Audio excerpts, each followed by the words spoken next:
Bali guys, ito yung hino na kasunod nung unang nilatagan natin.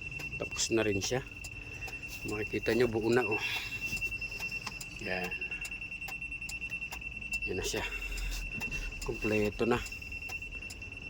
Yan. Magana na lahat oh. Yan. Ayos na lahat. Gana na. Yan. Bali kompleto na oh. Yan. Nakaayos na lahat oh. Yan. Ito, tatakpan lang natin. Bali ito yung pantakip dyan.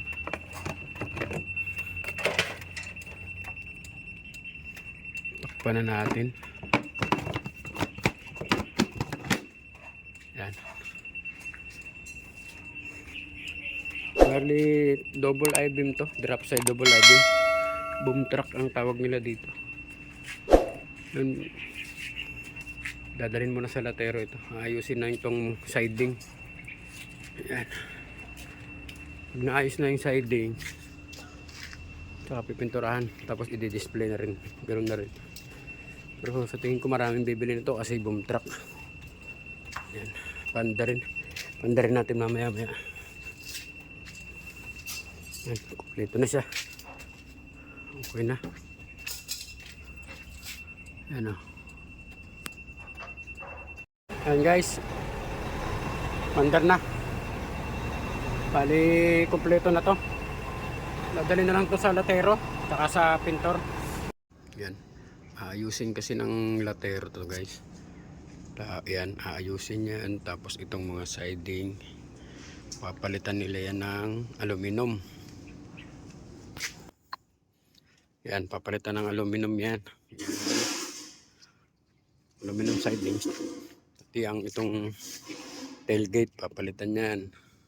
Mas maganda kasing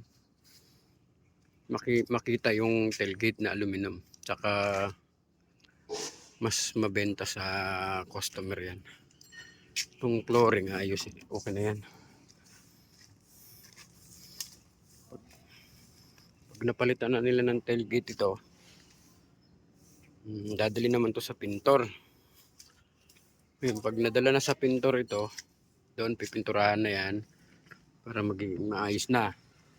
Tapos naman dalhin to sa pintor, ibabalik ulit ito sa gagawa ng detailing para kukumpletuhin na sa loob, kumpletuhin na yung mga ilaw, lahat kukumpletuhin na, pati yung mga electrical kukumpletuhin na yan para madali na may benta.